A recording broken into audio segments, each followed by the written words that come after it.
இது மகிமை நேரம். இயேசு கிறிஸ்துவின் நாமத்தினாலே மகிமை நேர நிகழ்ச்சி மூலமாக மறுபடியும் உங்கள் யாரையும் சந்திப்பதில் நான் மகிழ்ச்சி அடைகிறேன். கர்த்தர் தந்த இந்த வாய்ப்புக்காக அவருக்கு நன்றிகளை செலுத்துகிறேன், மகிமையை செலுத்துகிறேன்.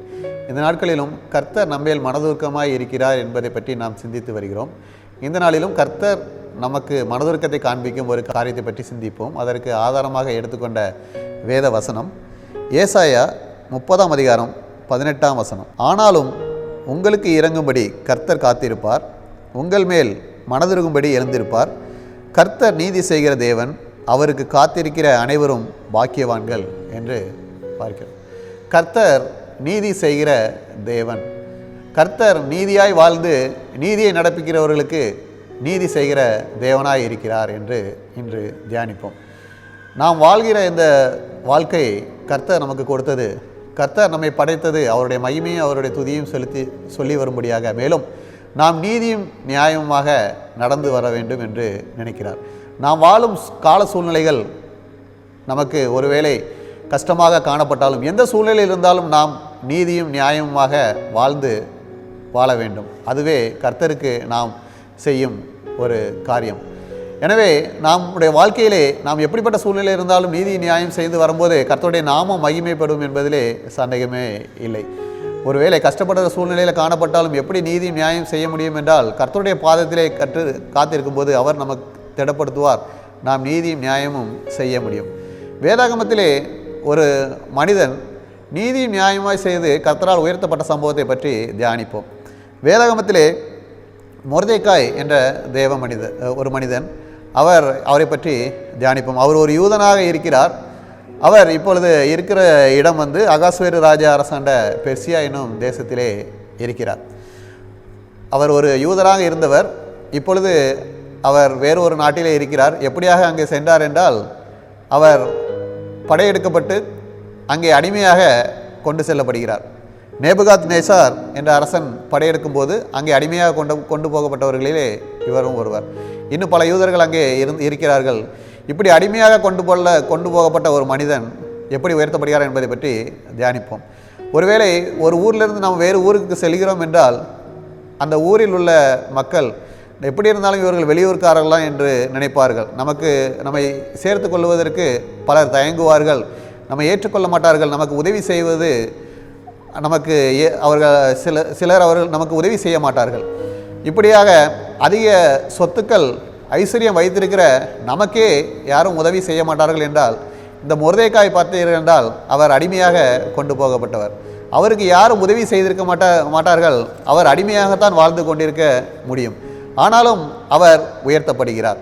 எப்படியாக உயர்த்தப்படுகிறார் என்றால், அவர் அந்த அரசவையிலே அந்த அரசனை காக்கும் காவலாளிகள் ஒருவனாக உயர்த்தப்படுகிறார். பாருங்கள், ஒரு அடிமையாக கொண்டு போகப்பட்டவன், ஒரு அரசனால் அடிமையாக கொண்டு போகப்பட்ட ஒரு மனிதனை அரசனை காக்கும்படியாக கர்த்தர் உயர்த்துகிறார்.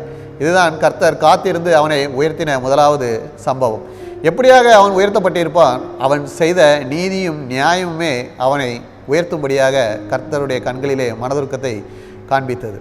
அவன் ஒடுக்கப்பட்ட நிலைமையிலும், அந்த அவர்களால் இருந்து பிடித்து வரப்பட்ட நிலைமையிலும், ஒடுக்கப்பட்டு நெருக்கப்பட்டிருந்த சூழ்நிலையிலும் நீதியும் நியாயமாய் வாழ்ந்ததினால் அவர் முதலாவது அரசனை காக்கும் காவலாளியாக உயர்த்தப்படுகிறார். இப்பொழுது காவலாளியாக அவர் ஆகிவிட்டார். நாம் இருக்கிற அரண்மனையில் தான் நம்மை அடிமையாக கொண்டு வந்த நாட்டின் மன்னன் இருக்கிறார். அவரை அழித்துவிட வேண்டும் என்று நினைப்பவராக அல்ல, அவரை காக்க வேண்டும் என்று கர்த்தருக்குள் வைராக்கியம் கொண்டவராக காணப்படுகிறார். எப்பொழுதும் நீதியும் நியாயம் செய்பவர்கள் எப்பொழுதும் நமக்கு தீங்கு விளைவிப்பவர்களுக்கு மறுபடியும் தீங்கு செய்ய வேண்டும் என்று நினைக்க மாட்டார்கள். ஏனென்றால் அவர்கள் எந்த சூழ்நிலையிலும் எப்பொழுதுமே நீதியும் நியாயம் செய்து கர்த்தரை மகிமைப்படுத்த வேண்டும், கர்த்தருக்கு துதியை செலுத்த வேண்டும் என்று நினைப்பார்கள். இப்படிப்பட்டதான சூழ்நிலையிலே மறுபடியும் மொர்தெக்காய்க்கு ஒரு சம்பவம் நடக்கிறது. மொர்தெக்காய் காவலாளியாக அங்கே காத்து கொண்டிருக்கிறார். இப்பொழுது அகாஸ்வேரு ராஜாவுக்கு விரோதமாக அந்த காவலாளியிலே 2 பேர் அவரை கொல்ல வேண்டும் என்று நினைக்கிறார்கள். இதை அறிகிறார் மொர்தெக்காய். மொர்தெக்காய் என்ன செய்கிறார்?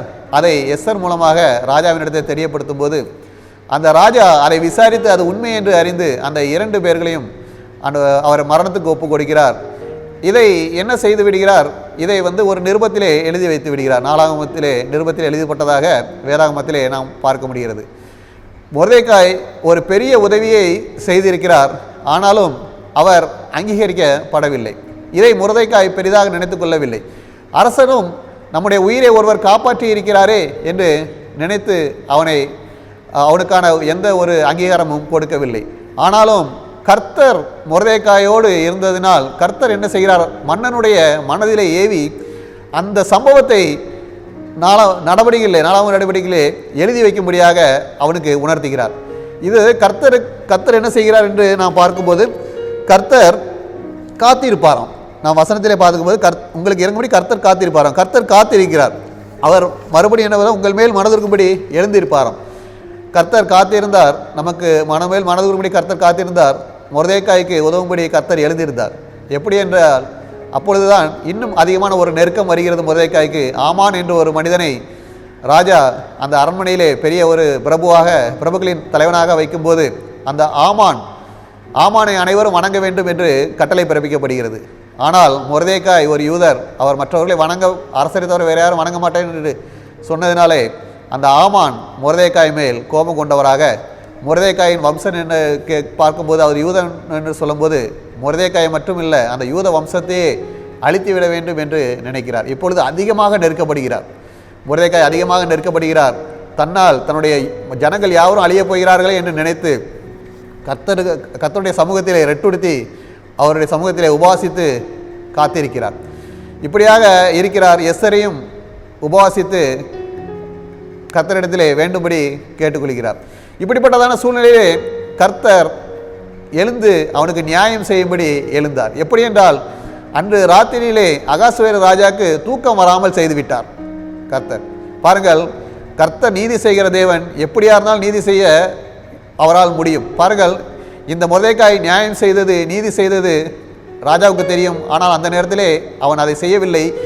இப்பொழுது அவன் ஒடுக்கப்படுகிறான். அவனுடைய நீதியை எப்படி வெளிக்கொண்டு வர வேண்டும் என்று நினைத்து கர்த்தர் என்ன செய்கிறார், அந்த ராஜாவின் தூக்கத்தை கடிக்கிறார். இப்பொழுது அந்த நடபடியின் புஸ்தகம் வாசிக்கப்படுகிறது. அப்பொழுது மொர்தெகாய் செய்த காரியங்கள் வாசிக்கப்படுகிறது. மொர்தெகாய் இதை போல அரசரை காப்பாற்றினார் என்று சொல்லப்படும் போது இப்பொழுது கர்த்தர் அந்த ராஜாவின் மனதிலே பேசுகிறார். இப்பொழுது ராஜா கேட்கிறார், மொர்தெகாய்க்கு ஏதாவது அவருக்கு அங்கீகரிக்கப்பட்டாரா, அவர் மேன்மைப்படுத்தப்பட்டாரா என்று கேட்கும்போது மற்ற அங்கே உள்ள ஊழியர்கள் யாரும் சொல்கிறார்கள் இல்லை என்று. அப்பொழுது அந்த ராஜா சொல்கிறார், அவரை மேன்மைப்படுத்துங்கள், அவருக்கு வஸ்திரங்கள் தருங்கள், அவரை ஊர்வலமாக அழைத்து செல்லுங்கள் என்று மேன்மையாக சொல்கிறார். இதை அவனுடைய நீதியை வெளிச்சத்துக்கு கொண்டு வரும்படியாக அவனை மேன்மைப்படுத்த வேண்டும் நினைக்கும் போது அதை யார் மூலமாக செய்ய வேண்டும் என்று சொல்கிறார், கட்டளை பெறுகிறார், ஆமானின் மூலமாக. ஒடுக்கிய ஆமானை கொண்டு கர்த்தர் மொர்தெகாயின் நீதியை நியாயத்தையும் செய்தார் என்று நாம் வேதாகமத்திலே பார்க்கிறோம்.